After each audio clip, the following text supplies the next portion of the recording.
was a tomboy, probably when I know her. She's 6 years older than me.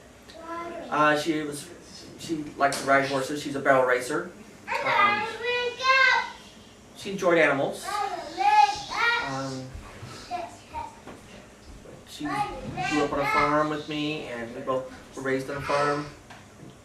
She was very kind, very merciful person. She liked to help people out. Which is why she became a nurse for a while. But kind of the nursing she couldn't learn to say no, so they got to do her in double shifts, and it got overwhelming for her. That's how she got hired into the post office. Jonna, like I said, she enjoyed animals a lot, and one of the times that we were out there with one of her best friends, I was pretty young, and I was on a horse, and this horse decided it wanted to drink water. And Jonna was out there riding another horse beside me, and suddenly the horse took off, and Jonna was, being older, she wanted to keep track of me, but she had to run. But we found the horse just ran over to the water, and it was probably a quarter mile away, but I was hanging on for my dear life, and she came over and she was laughing so hard.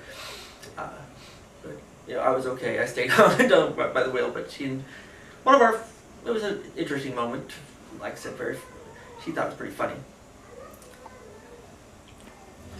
I was attending college, State University, what it was called then before, and I was attending school, and come home to my dorm room that day. I got a phone call from Mom. Mom said that they'd just been notified by the police that Jonna was found killed in one of the post office killings. I just heard a little bit on the news. Tried to be going to classes that day, so I didn't know anything too much about it. But it was late morning, probably close to lunchtime, before I found out about it.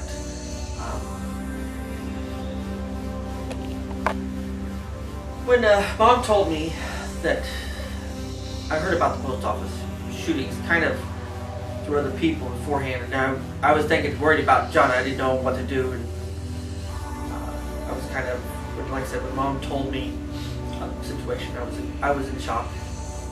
I wasn't saying too much. I didn't know too much about it. I wasn't listening to the news or heard anything about it at the time, so basically I was pretty much in shock at the time. One thing about the press was they were honest. My mom and dad drove almost directly to the as soon as they could. We went into a place where they told my mom and dad and I, about the killing. Of course, as soon as we came out, we were just flooded by the press. There were lots of them around, and of course, unfortunately, I was very upset at the time. They were all over us, unfortunately. But I guess that's how it is. My brother-in-law and I were asked to come down and identify the body. We had to go down to the morgue there in Oklahoma City. When we went in, we signed in, and the person that took us back to see her he tried to ease the situation.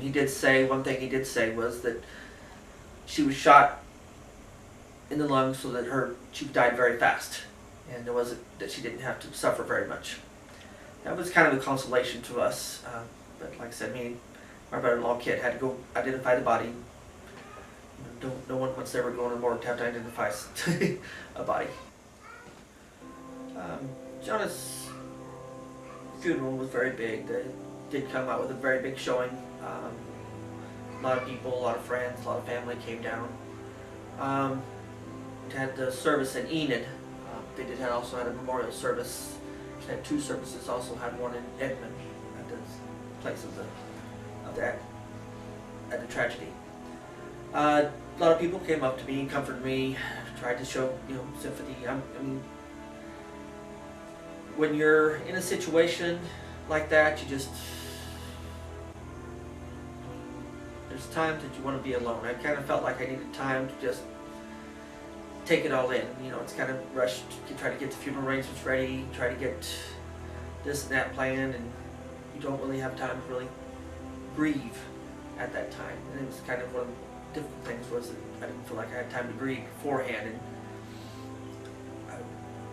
I didn't really feel like I got to grieve too much on that situation. That's one thing I just